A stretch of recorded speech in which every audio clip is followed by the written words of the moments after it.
Elle était si jolie que je n'osais l'aimer.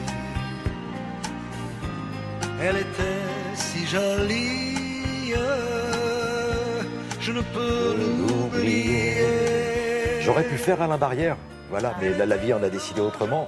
Alain Barrière, elle était si jolie, on va rendre hommage. Alain Souchon l'avait fait pour la beauté d'Ava Gardner. Myriam va le faire pour le talent et la beauté d'Ingrid Bergman. Tout à fait. Ingrid Bergman qui aurait fêté ses 100 ans, donc qui va fêter ses 100 ans le 29 août prochain. Alors, Ingrid Bergman, une carrière cinématographique incroyable et qui fait toujours parler d'elle. Regardez à Cannes cette année, l'affiche du 68e Festival de Cannes, c'était le visage souriant d'Ingrid Bergman. Et puis il y a même eu la diffusion d'un documentaire inédit pendant le festival. Mais là, c'est son pays d'origine, la Suède. Oui, parce que c'est l'actrice suédoise avec Greta Garbo, donc ces deux actrices ultra connues et qui ont vraiment marqué le monde du cinéma. Mais là, effectivement, on va en Suède, parce que la Suède, c'est la première fois qu'ils rendent hommage à Ingrid Bergman. Alors, on ne va pas à Stockholm, on va à Göteborg, on va sur la côte ouest, à 50 minutes en voiture, dans un petit village de pêcheurs absolument mignon. Alors, pourquoi est-ce qu'on va à Marstrand? C'est le nom de ce petit village de pêcheurs. Et bien tout simplement parce qu'Ingrid Bergman s'y rendait chaque été en famille entre 1958 et 1982. Vraiment, cette région lui tenait à cœur. Et d'ailleurs, les habitants se souviennent d'Ingrid Bergman qui venait se prélasser et se reposer dans la région.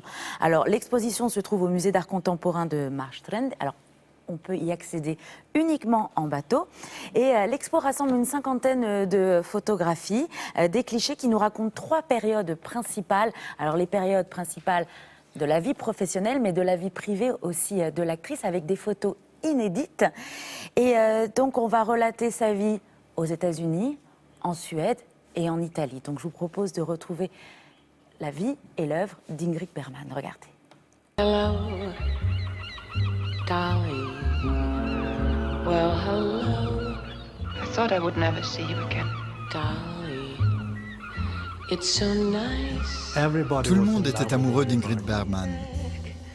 Where you belong. C'était une femme qui aimait le naturel. Elle n'a jamais voulu se soumettre aux critères de beauté d'Hollywood.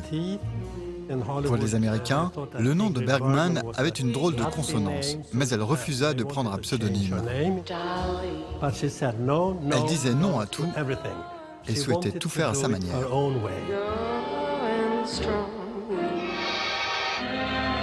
What's wrong with you? Kiss me as if it were the last time. Ingrid Bergman était une grande femme. Elle mesurait 1,76 m. Elle était souvent plus grande que ses partenaires masculins et pour les scènes de baiser, certains acteurs devaient se rehausser afin d'atteindre sa bouche. I don't know how to kiss her. I would kiss you.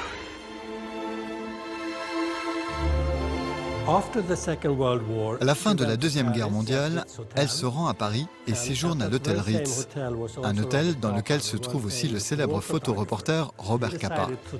Pour la séduire, il lui fait parvenir une lettre teintée d'humour. Ingrid tombe alors sous le charme. Ils deviennent amants pendant près de 2 ans.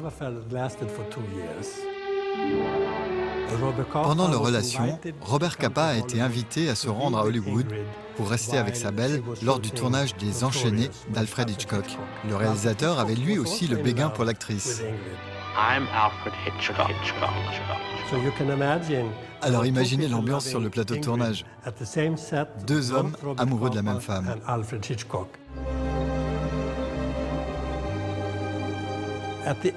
À la fin des années 40, Ingrid Bergman était sans aucun doute l'actrice la plus en vue et la plus douée de sa génération.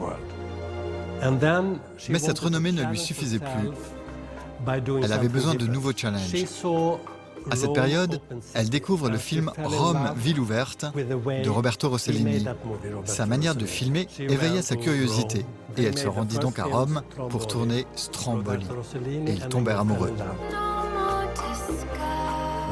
Mariés chacun de son côté, leur relation fut un énorme scandale dans l'Italie catholique. Une période très dure pour elle.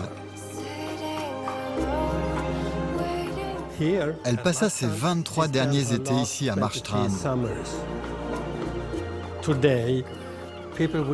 Ingrid Bergman a marqué le cinéma pour son engagement féministe. C'était une femme forte qui n'écoutait que son instinct. Elle fut et elle reste encore aujourd'hui un modèle pour les jeunes actrices à travers le monde.